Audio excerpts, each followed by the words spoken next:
April 13, 1998, in the city of Tolyatti. Workers at the city, known as Russia's Detroit because of the dominance of its Lada car factory, are settling down to get hammered at a bar for veterans of the brutal Soviet war in Afghanistan, where over 100,000 soldiers have served. Since the fall of the USSR, the guys in Tolyatti have fought a different kind of war.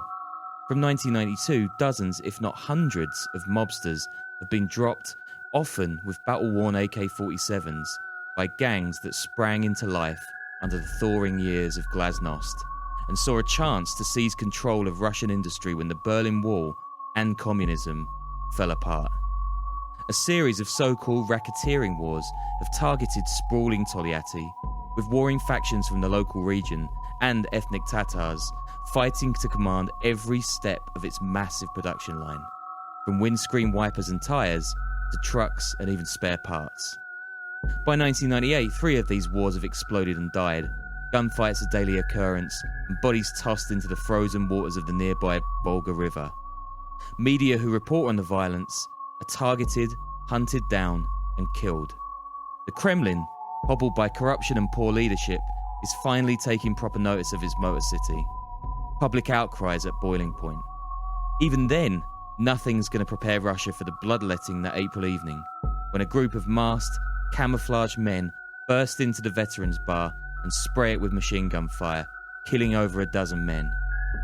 Days later, the same men kill mob boss Dmitry Ogrodnikov, aka Dima Bolshoi, or Dima the Great, or Big Dima, depending on how WWE you want to be. He's the leader of the feared Volgas criminal outfit that's led much of the vicious fighting.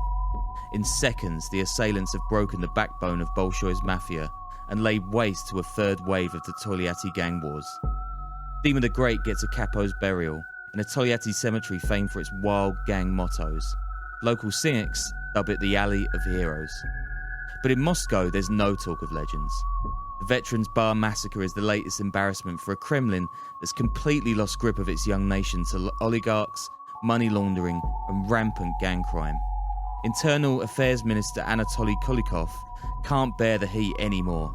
He assembles a crack team of anti-mafia cops and prepares for war, over control of a factory and a city that have become icons of Soviet and Russian engineering might. Welcome to the Underworld podcast. Hey guys, welcome to a new edition of the show that teaches you how you should never ask how a thimble king made his first million rubles. I'm your host, Sean Williams, and I'm joined as ever by my American colleague, Danny Gold. We are 2 investigative journalists who rip off the bark of the rotten tree of organised crime, and we see which creepy crawlies come scurrying out. I'm going to run out of visual metaphor soon, but that's going to do for now. I'm actually in a Belize City hotel room. You're in Austin, Texas. I believe you come down there as a producer on the Joe Rogan Experience. Are we ever going to meet in person? I thought we were going to meet like in a few days.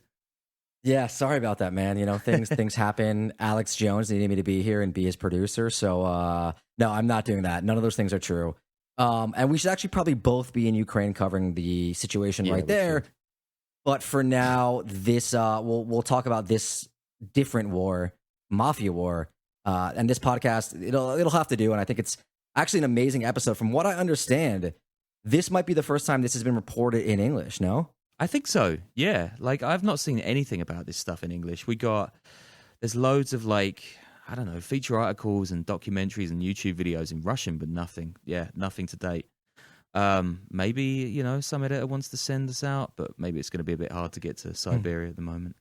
And I guess I'm going to just give a caveat that I'm sitting in the corner of a Belize City hotel and there's some kids playing outside and there's all kinds of noise. So sorry, guys, if you hear anything of that. Sean's, if you heard our Belize episode, what's the story that Sean's doing? I'm actually helping him with it, but I am not able to be there. It actually came out of that episode. So we're pretty psyched on that, and we'll let you guys know because that's going to get published and it's kind of going to be big. But anyway, moving on. Exciting stuff, yeah. First thing, housekeeping. We're always putting stuff up on the IG. I just did a mini episode on the Patreon about Nepal, which I hope folks enjoyed. Make sure to subscribe, 5-star our shows. Just gives us a real leg up with all this stuff. Yeah, patreon.com/Underworld Podcast. Email us, holler at us. We love you guys. And if all of you join then we could just go to Ukraine right now, and I wouldn't have to be working somewhere else. Anyway, but actually, you know what? I want to give stjavelin.com. I mean, Oh, yeah. our buddy of the show, Christian, who was a war reporter in Ukraine, is in Canada now, has been doing amazing charity work through like a meme that he came up with that is everywhere now. And they're donating money, all the money, to, I think, war orphans and victims of the war right now in Ukraine. stjavelin.com. It's incredible. Go buy some T-shirts, go buy some stickers, and, hook Really him amazing up. stuff. Yeah. So we promised you something you'd never heard of a couple of weeks ago, right? And unless you're Russian, and even then, if you're around 40 years old and from the Volga region, you probably never heard of the Tolyatti Gang Wars, which is surprising, really, given that it played out in the death throes of the Soviet Empire for control over one of its biggest companies. And it claimed hundreds of life, like literally hundreds of life. We actually don't know the full death toll because, like I said at the top of the show, tons of mobsters just dump bodies in the Volga itself. And huge, massive kudos for this show goes out to listener Yevgeny. He's a Moldovan, which means we're best friends. And he suggested this episode about like 6 weeks ago or something. We love getting your emails, and we're getting like tons of great ideas for shows. So keep them coming. Yeah, I think I'm definitely talking to a few people right now, including a visit I've wanted to do for 6 months that hasn't worked out yet, but hopefully it will.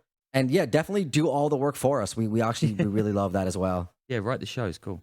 I like to think of myself as a connoisseur on wasting time on Wikipedia, and I've been to Russia and I've reported there a few times, but I'd never even heard of Tolyatti before this show, and that's pretty surprising given it's home to over 700,000 people on one of the country's most iconic rivers. It's right next to Samara, which is on the edge of Siberia, not too far from the Kazakh border, about 600 miles southeast of Moscow, and today, pound for pound, Tolyatti is Russia's poorest city, which, if you listen to the end of this pod, you're going to know why. Yeah, I mean, I've read travelogues and stories about how rough and distressed areas are outside of Moscow and St. Petersburg and other big cities can be, I think. But it might have focused on like rural areas. But either way, with that sort of description, I'm really intrigued about the city and everything that's going on there. Yeah, there's a couple of crazy YouTube videos where people go around. It's like, it's rough. So this is like a city that's bigger than Detroit, Boston, Liverpool, Lisbon, even Bissau. And you've never even heard of it, right? Well, actually, neither are many Soviets until the 1960s. Before then, it was an 18th century fortress called Stavropol. A few nice administrative buildings, your fave Russian Orthodox church with the little golden onions on top, you know. It's a quaint little place. And then in the 50s, Stalin's Politburo put a giant dam nearby on the Volga, creating a massive reservoir that kind of put the town on the map. But in 1964, things really kick off. That year, the Kremlin picked Stavropol to be the site of its new Vaz automobile plant in a hookup with Italian maker Fiat. And suddenly, this little scratch, home to just like a few dozen thousand folks, it becomes the Soviet Union's latest utopian workers' paradise, full of giant projects and parks and busts of Lenin and all that other good stuff. And the Soviets renamed their new Motown on Volga Tolyatti. And that's after a guy named Palmiro Togliatti. That's the longest serving head of the Italian Communist Party, because Fiat, right? And they even name a local football team FC Akron Tolyatti, and they're a sister city of Flint, Michigan, and Wolfsburg, I can't believe I said that, Wolfsburg, home to the largest factory in the world, and that's the Volkswagen one. And this place, it just tees off, right? Vaz builds giant trucks and stuff, but in 1970, the first Lada car rolls off the production line. That's the Zhiguli sedan, I'm probably saying that wrong. 2 in blue, 4 in cherry color, gross, horrible cars. And like, countries across the Iron Curtain are laughed at in the West for how shit these things are, like Yugos and Skodas, Trabants, Honchis. But Lada actually does all right. It's bargain basement and markets itself as just that. I actually remember growing up in the UK, loads of families around me had Ladas, and they were terrible, but working class people could actually afford them, and they were the butt of the jokes too. Here's one. The guy walks into a Lada dealer and asks the salesman, "Can I get a windscreen wiper for my Lada?"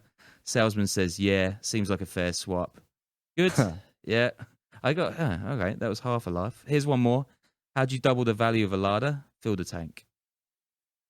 These are not bad. They're better than your usual jokes, I gotta say. I'm taking that as a massive slight. But of course, the vast majority of these little tin boxes, they're getting sold across the USSR, right? Closed economy, no tariffs.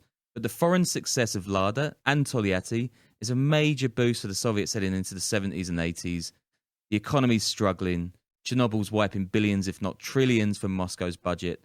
And the Soviet-Afghan war, which they liken to Vietnam, is an absolute disaster. 79 to 89, hundreds of thousands of dead, no progress whatsoever, Mujahideen ambushes, Soviets hiding bombs in kids' toys to blow up Afghan children. Like, that actually happened. In these dark times, foreign exchange to Moscow is like gold dust, and Lada is a Russian icon. So that makes it a pretty mouth-watering prospect for gangs in 80s Russia, right? With money draining out the economy's arse, people in Tolyatti struggling to get by. In fact, this happens all over the empire, with mobsters kind of laying the groundwork with what will become the lawless 1990s. Basically, there's a whole generation of grizzled old Afghan war vets who are short in the Soviet Union, and it pays off. And in Tolyatti, it's not just Lada potentially up for grabs. Each bit of this massive company has its own factory, brand, production line, even city district. I definitely want to do an episode too, like speaking of all this stuff on the illuminating wars, and all the sort of oligarch battles that happened in Russia. It really is just like a fascinating element. But also, I think I want to point out, if I'm not mistaken, I think it comes from Misha Glenny's book, Mafia, which we reference a lot.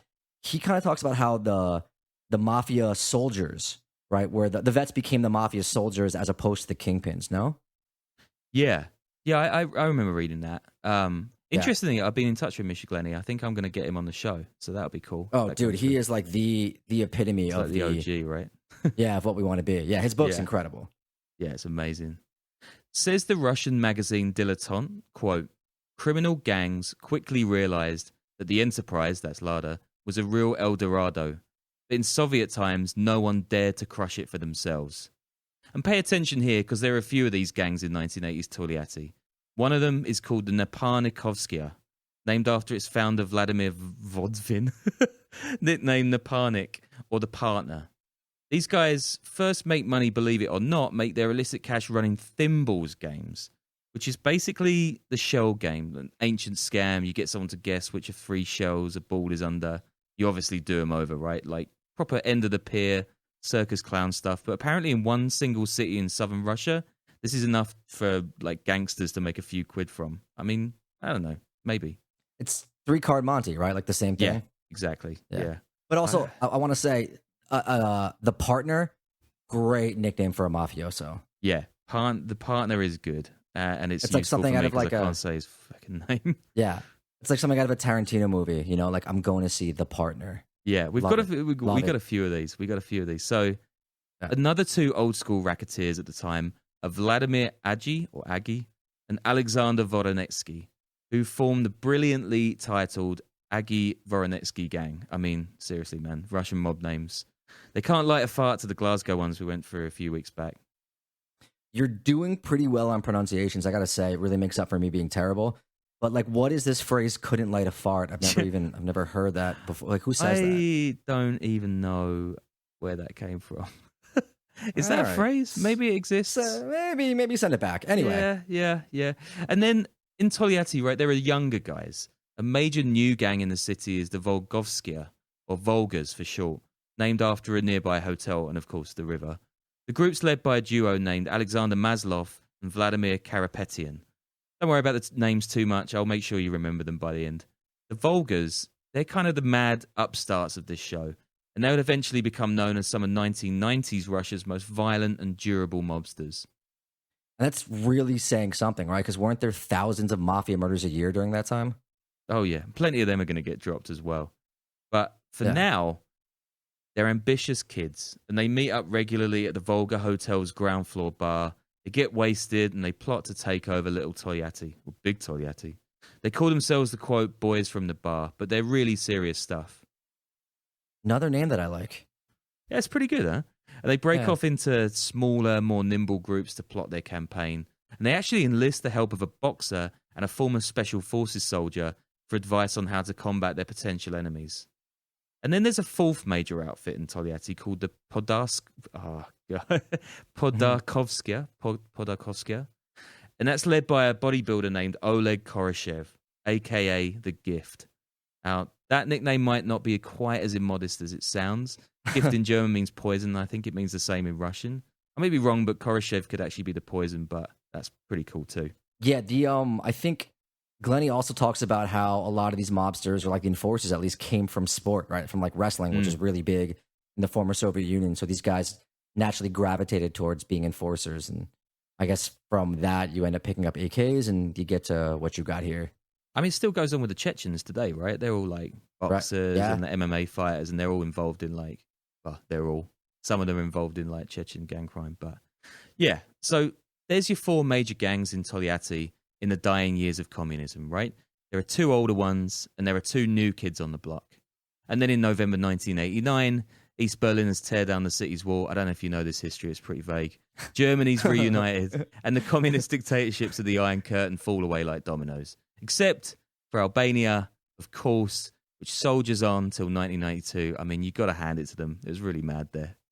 In 1991, the Soviet Union officially collapses, and out of its shell comes a number of independent nations entirely captured by oligarchs, despots, and gangsters. And David Hasselhoff. You've gone into this stuff like a bunch in a couple of episodes, so we don't need to retread it too much here. But in Tolyatti, the end of the Politburo is like the starting gun on a mad dash for Lada's riches. Here's a quote from Secret magazine, roughly translated, of course. Quote, "The huge factory quickly became the main source of income for local gangs. There were several types of business. In addition to the already mentioned theft of spare parts, members of the organized crime group collected tribute from intermediaries who traded cars and also took control of the store at Vaz, which was the only official dealer in the early 90s. In some periods, the bandits did not hesitate to run the plant. Many of them even had passes to enter the territory. So these gangs have basically what they want. Newly minted Russia is a basket case. There's barely any rule of law. And Lada and this giant Vaz plant is just sitting there like a great big something waiting to be somethinged." That's good. We're getting bigger. We got to keep Russian gang stories family friendly, and people who know that quote, so we don't have to dive into the details. Just like doff a cat to it. The first thing they do is set up a black market in car parts they've stolen off the line. Quote, "Money flowed like a river," according to that dilettante piece. Great name for a magazine too. It is. It's awesome. The piece is really good. I've stuck it all on the reading list. Like it's worth Google translating. And for now, everyone's happy in Tolyatti. There's tons of money. There's more than enough to go around. Parts, cars, fuel, it's all going missing off the Lada production line and disappearing into the black economy. And you could argue at this point in Russia's history, it's just hustle.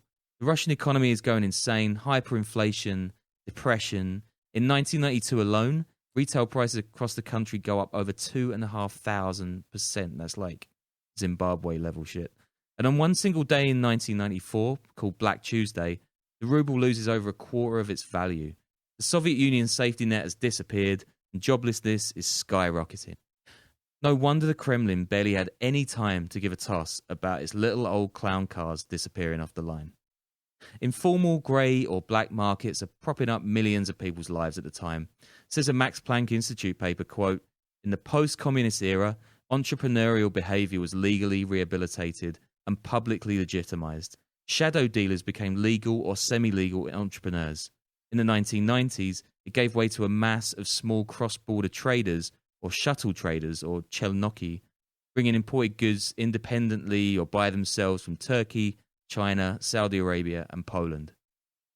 Yeah, Glennie also talks about how the people who became oligarchs, a lot of them had experience in like the shadow market before the collapse of communism. And that's why they were best suited to come in and take over businesses. You know, they had networks. They knew how to get things done. They were essentially operators, you know? So that kind of lends itself towards the sort of wheeling and dealing that is necessary for, you know, to profit off this sort of situation. Yeah, here's looking at you, Abramovich. So this so carries on this this quote carries on from the Max Planck piece.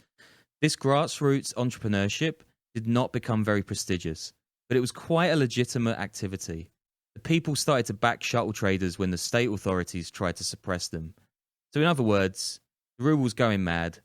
Moscow barely has a clue what to do, and it's run by shysters and idiots, and everyone else, it's like the Hunger Games.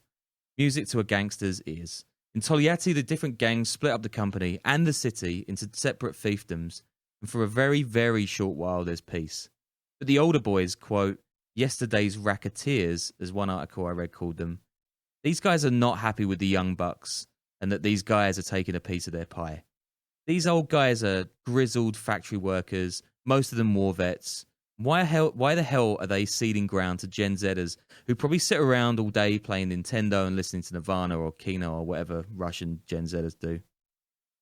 I just want to also add, Z means Z in American. Gen so Z. for our listeners that are American, yeah, Gen Zers.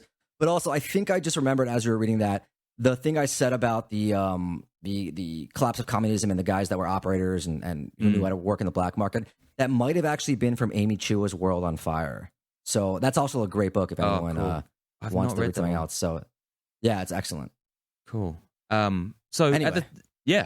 and in particular at this time, the Volgas, that's those boys from the bar under Maslov, Karapetian, they're making bank selling spare parts. Others just look on with envy. It's clear at this point that a war is coming. Aggie and Voronetsky, that's obviously the Aggie-Voronetsky clan, they hook up with the Gift, and that's the bodybuilding guy, to take out the younger Volgas. And the Gift has got a clique of young triggermen ready to carry out his orders. Their arsenal includes 2 Sornovs, 2 Makarov pistols, 1 Tokarev pistol, that's like this old 1930s Soviet model, which I guess makes sense in a larder factory, and an AK, because of course there's an AK, and grenades and explosives. It's not much of an arsenal. You know, it sounds like what guys in Texas keep in their basement. Yeah, my former father-in-law, I think, had that like in his wardrobe. Their principal target is Vladimir Vodvin, aka the partner, and he's head of that Naponikovskaya gang, which is the weaker of the older gangs. He's a thimbles guy, right? He's a softer target, perhaps. But the Gift's young men, they're no professionals, and the partner spots a sniper on the roof of his building and runs off. Soon after, they go after an associate of the Volgas called Sergei Kupiev, but they back out because of the Kupiev's bodyguards. I mean, these guys, they're a bit clownish. But on September 16, 1992, the first Racketeer War begins. Great name for a war. I can't believe this hasn't been reported, man. This is like so crazy. Armed bandits head towards the house of Vladimir Bilichenko. He's the head of Tolyatti's glass tinting division, who hasn't been playing ball with the old boys. He's walking down his home street at the time. Bilichenko's expecting something. He's been getting threats for ages from these punks, and he's surrounded by 4 friends. Literally, at this point, even if you're a middle manager in Tolyatti, your head's potentially on the block and you need protection. It's crazy. Anyway, these young bandits working for the Gift on behalf of the older Aggie Voronetskys, they screw up again. Bilichenko's wife spots them out the window and cries out to her husband. I mean, it's all kind of comedic. At this point, the bandits have been rumbled and they run away. Bilichenko, or more accurately his wife, has diverted an assassination attempt. But he gets angry and he chases after them, and that is a bad move. After heading round a corner, the young gunmen reposition and blast them with the Sornovs. Bilichenko dies on the spot. One of his friends/henchmen actually steals the body from Tolyatti's morgue, and he buries him in Ukraine, which is a long way to go for a dead pal. A few weeks later, the Giftsmen go back after Sergei Kupiev. This time they kill him. Then, on November 13, 1992, the young guys get a massive scalp. Alexander Maslov, one of the leaders of the Volgas, he's cornered at the entrance to his house, and he's shot twice in the back, killing him. But the killer himself, who's a guy called Sergei, okay, of course, there's a lot of Sergeys here. It's more clown show stuff, right? His pistol jams when he tries taking out Maslov's bodyguard, and he gets identified as associate of the Gift, and his older allies, the Aggie Voronetskys. Oops. The Volgas decide to turn Maslov's funeral into a show of might for their gang, and they invite a funeral cortege of dozens of cars and high-ranking politicians and cops to a procession that snakes along Tolyatti's Karl Marx Street, where its city hall is, for hours. Bars and brothels close. It's like a king died. And of course, Maslov gets buried in the Banikinsky Cemetery, which will pretty soon be called the Alley of Heroes. What's more, because Maslov's assailant was such a useless idiot, everyone in the Tolyatti underworld and its police knows him. And normally the local cops don't bother with organised crime, much less in times of war. But it'd just be too much of a joke not to arrest Sergei. And in December 1992, they do just that. But most members of the Gift's young, bungling bandits with them. But the bodybuilder gang leader himself, the Gift, he just slinks off into the background. Aggie, one of the two older guys who used the gift to fight the Volgas, but lost, and they hand him a 15-year sentence for his part in the first racketeering war. Voronetsky doesn't get quite so lucky. December 18 that year, Voronetsky, who's taken to wearing a bulletproof vest, is nonetheless shot dead by Volgas hitmen. And that was pretty much the end of the first racketeering war in Tolyatti. But if the locals thought that was the worst they'd seen, it was like dropping off a Ferrari at the dealer and getting a Lada. It was about to get a hell of a lot worse. After the death of the Aggie Voronetskys and the Gift's young Podorkovskaya hoodlums, the Volgas, these bright-faced young drunkards from the hotel bar, it's fair to say they stock up for the winter. They move into Tolyatti's Avtovadovsk neighborhood, which is home to most of its Lada factories, and they ally with a Chechen group headed up by a former police officer. Note to potential Russian underworld leaders, always team up with the Chechens. That's solid advice. I feel like that should have been what you said in the intro. But I feel like the Ukrainians right now seem to, be doing pretty well at fighting them off at the moment. Yeah, God, that is crazy. The Chechens are bad boys to a one, right? I was working on a piece about Chechen mobs in Berlin a while back, but I'm pretty sure I'd end up dead if I followed that one through. Nice hats, though. Anyway, the Volgas used the Chechens to arm themselves for a second war to take even more control of the massive Vaz plant. And this isn't like the half-assed couple of pallets they'd managed before, right?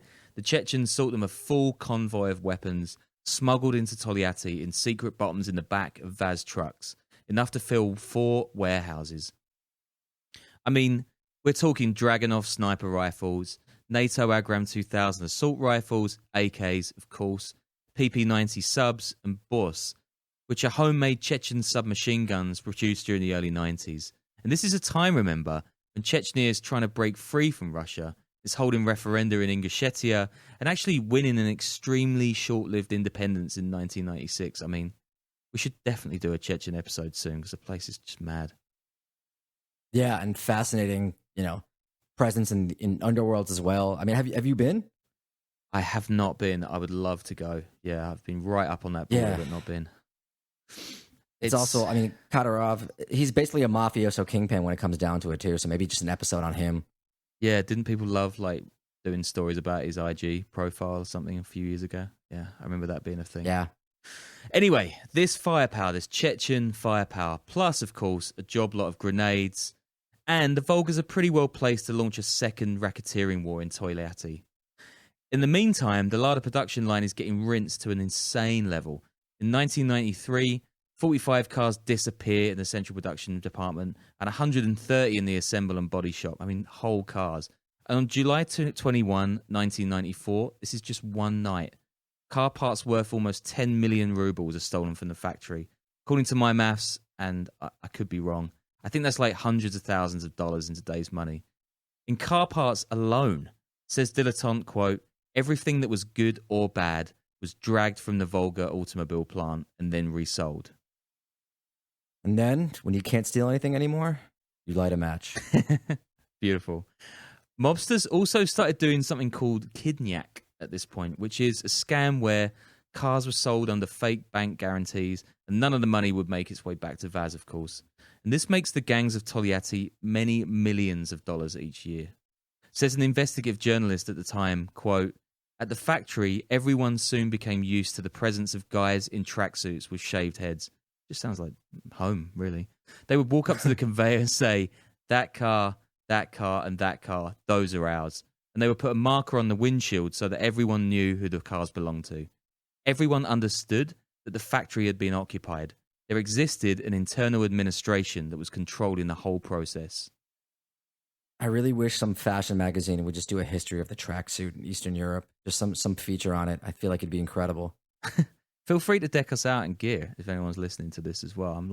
I'm all up for that time of life where I can do a tracksuit and a flat cap. By now, 2 main gangs remain from that first war, right? There's the Volgas and the Naparnikovskaya, led by Vladimir Vodin, a.k.a. the partner. He's one of the old school guys who'd been making cash on thimbles back in the day before things got quite so wild. After Maslov's death, remember him from the Volgas get a new leader. That's Dmitry Ogrodnikov. aka Dmitry Bolshoi or Dmitry the Great. Just so you know, when you actually hear about the Bolshoi Ballet, I think it just means the big or the great ballet. It's pretty boring. Dmitry's actually still on Lada's books as a security guard as his Volgas take over more and more of the factory, squeezing out the partner's gang until war becomes inevitable. I actually read some stuff suggesting the Volgas are, by this point, actually a puppet of corrupt politicians in the FSB, which is the successor to the KGB, and Dima at this time, Dima Bolshoi, is just a figurehead, but who knows? I mean, whatever the truth, the Second War kicks off in May 1994, and that's when assailants murder Gary Kupiev, a Volga ally, in his home. Then on May 30, gunfire breaks out at one of the Vaz factory's many checkpoints. Several members of both gangs are killed, signaling a resumption of full violence in Tolyatti. Incredibly, that summer police managed to arrest the partner and keep him in custody, but it does little to stem the bloodshed of a war many times bigger than the one that had gone before it. Then, Tatar ethnic gangs move into Tolyatti, and they're part of something called the Kazan phenomenon, named after the capital of Tatarstan in Siberia. Basically, they're this Turkic ethnic group sidelined and killed during the Soviet years, and they get involved in the Mafia in the 90s, a bit like the Chechens are doing today. These Tatars are running a protection racket at the spare parts centre of Vaz, working alongside the partner against Dima and his Volgas. And they just show up and are like, we want in? Yeah, they do. I think they're pretty feared at this point across Russia. So no one's really messing with them. And there's still loads of money to go around, right? So that people can siphon off bits of the factories and stuff. Both sides of this second war are tooled up to the eyeballs, and the violence just goes through the roof. At one point in the fall of 1994, an average 3 contract killings are carried out in Tolyatti every day. Christ, that's a long way from the guys with like 2 pistols and 2 shotguns in the beginning. Yeah, man, it's nuts. I mean, gunfire rings out around the streets of Tolyatti, and civilians are getting caught in the crossfire, blown up in car bombs. The 2 battling gangs are hiring muscle and hitmen from outside town. I mean, it's like Burning Man for Russian gangsters. That kind of makes no sense, but, you know, I'm not going to stop you. You're doing good. Thanks. If you're making literal millions, right, and you've got pretty much free range on one of your country's most lucrative industries, I mean, don't kill so many innocent people that the cops have to get involved. But that's exactly what this war is doing. Again, dropping so many people in this one single city that the authorities just can't afford to let the killing continue. Cops go for the low-hanging fruit, the Tatars, and one by one they arrest the partner allied ethnic group's triggermen, deflating the Second War. They even get to partner himself, of course, although he won't have quite so tough a time laying low under police protection. And Aggie, remember him? That's the old dude got defeated in the First War. He gets sent down after his arrest back then, but incredibly, Russia's Supreme Court overturns the decision and he just clean vanishes. No idea where he went. Some people say he was shot dead, others that he got out of the country, who knows. Same for the Gift, the bodybuilding thug whose henchmen had been so clueless in the first conflict. Could be a block of ice at the bottom of the Volga, could be on a beach in Thailand. Either way, there is a lull in the violence. Over 100 people have died in these wars so far. Cops set up a special task force for export cars, and they stopped some of the extortion. Some people in Tolyatti think the arrests have actually stopped the violence, but what do you reckon? I'm going to go with no. Definitely a no. You win the prize. Yeah, of course not. On October 8, 1996, a businessman named Alec Gassinoff is at the local theatre. He's one of the richest and most influential men in Tolyatti, and he owns, among other things, its biggest dealership, a fish factory, a football stadium, and a TV station. Oh yeah, and he also happens to be the biggest supplier of Sol and Vaz stuff to the Volgas, led by Dima Bolshoi, of course. Well, of course, up strides a hitman working for the partner, and he shoots Gassinoff dead. Now, this killing really hits Dima hard, and his Volga boys go on the offensive. They knock out a bunch of low-ranking hoods using similar tactics to that of the Second Racketeering War. They hire outsiders to keep the cops on their toes. And in February 1997, cops arrest Dima and find a gun in his jacket pocket, and they accuse him of murder. But he gets out on bail, and he just disappears. Probably not someone I'd have earmarked for bail, to be honest. But he gets arrested again a few months later, and amazingly, they let him out on bail again, and this war simmers on. One of the few rays of hope for the police around this time is a local detective, an absolute fearless badass called Dmitry Ogrodnikov, nicknamed Ogorod. I mean, he literally runs into gunfire during shootouts, and he's responsible for nabbing a bunch of the Tatars that ended the Second Racketeering War. Says a reporter at the site, Titgorod, funny, quote, criminals knew if Dima Ogorod was there, it was time to put the guns away. The respect and fear they had for him overcame any other feelings. That's kind of how I want to be described in the future. Is that not how you describe now? No, unfortunately, no. The partner, meanwhile, he lays low, and he slowly expands his criminal empire beyond Tolyatti. Perhaps the partner knows that by this point, officials in Moscow have fully had enough of the violent embarrassment in Tolyatti. At the Kremlin, Anatoly Kulakov is not a man to be messed with. A former Soviet army general, he's instrumental in the Chechen War, including the brutal and disastrous Battle of Grozny in 1996, which, somehow politically, he survives, as Boris Yeltsin's Minister of the Interior.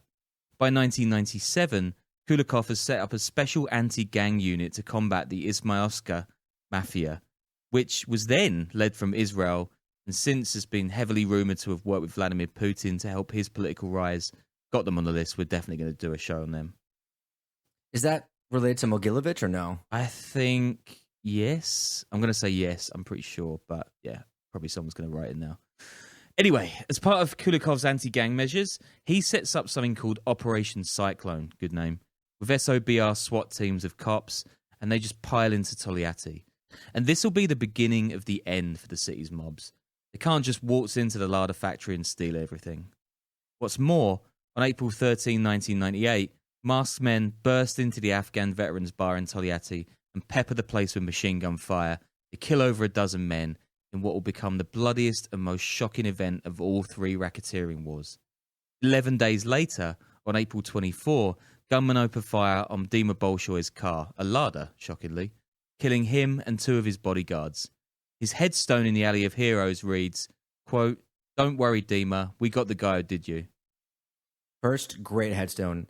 Second, all of this occurs after the police crackdown? Yeah, it's like everyone just sort of takes their chance to off each other while the police are piling in.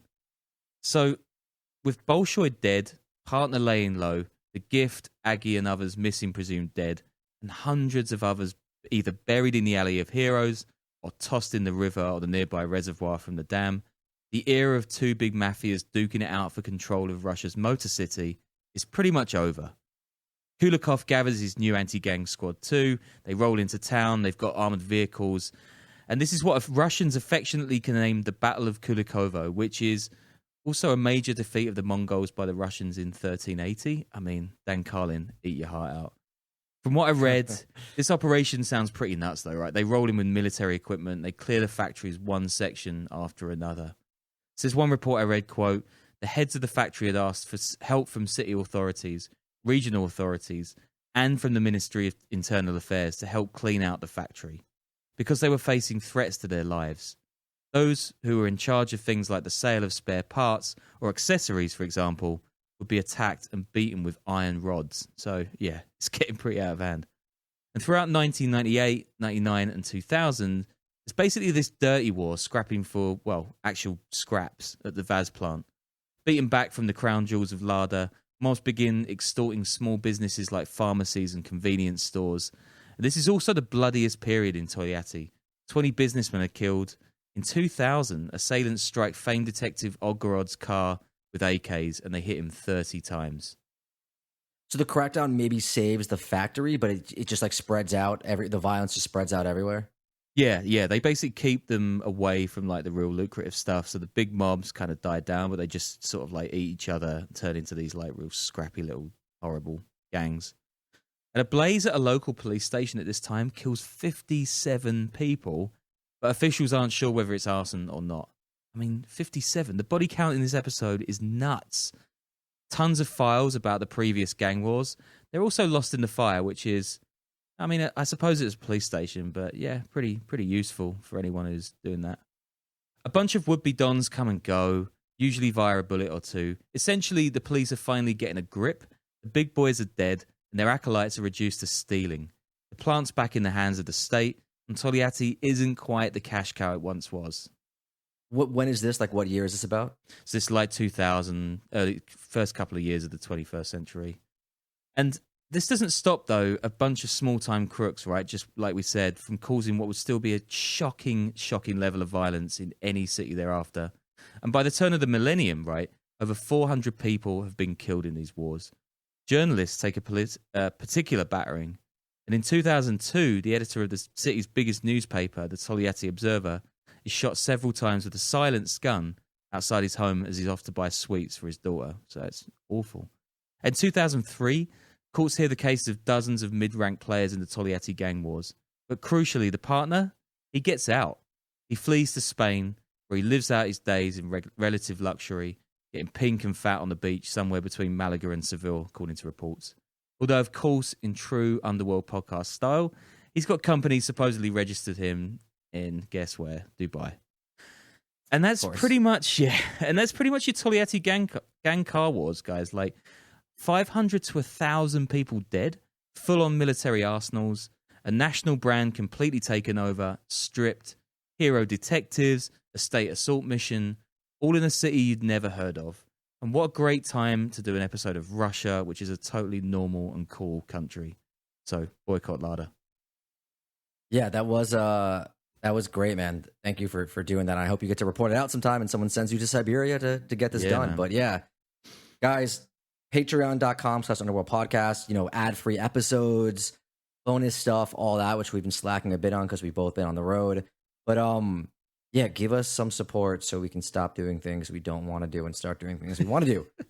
If all of you start doing it, or if each of you that do it tell 10 people to do it, we're good, man. We're chilling.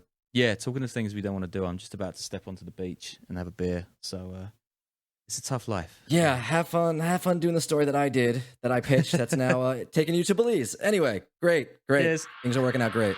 Yeah, later.